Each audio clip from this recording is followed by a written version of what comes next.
नमस्कार. मी तुमचं पोट बोलतोय. पण खरं सांगायचं तर मी फक्त पोट नाही. मी जठराग्नी आहे. तुमच्या आरोग्याचा राजा. आयुर्वेद स्पष्ट सांगतो, रोगः सर्वेपि मंदाग्नो. माझी शक्ती मंद झाली की रोगांना आमंत्रण मिळतं. सकाळी उठल्यावर मी अजून कालचं अन्न पचवून स्वच्छ होण्याच्या प्रक्रियेत असतो. मला हवं असतं थोडं कोमट पाणी, शांत वेळ आणि खरी भूक लागेपर्यंत प्रतीक्षा. पण तुम्ही काय करता? उठल्या उठल्या चहा, बिस्किट, खारी, टोस्ट.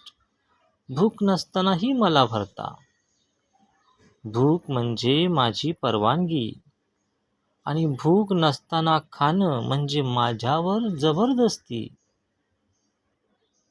चहा माझा अग्नी जागा करत नाही, तो मला फक्त फसवतो.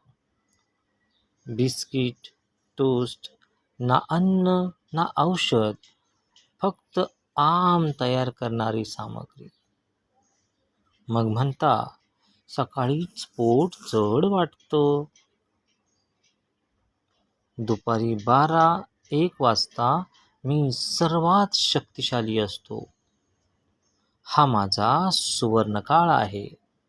भाजी, भाकरी, डाळ, भात यासाठीच हा वेळ असतो. पण जेवताना तुमचं लक्ष कुठे? टीव्ही, मोबाईल, बातम्या, रील्स. आयुर्वेद म्हणतो, चित्तम अग्नी निवेशयेत. पण तुमचं चित्त स्क्रीनवर अडकलेलं असतं. अन्न न पाहता खाल्लं जातं, न चावता गिळलं जातं आणि मला मिळतं अर्धवट विस्कळीत अन्न. परिणाम? वात वाढतो, गॅस, पित्त भडकतं, आम्लपित्त, कफ साठतो, जडपणा, आळस.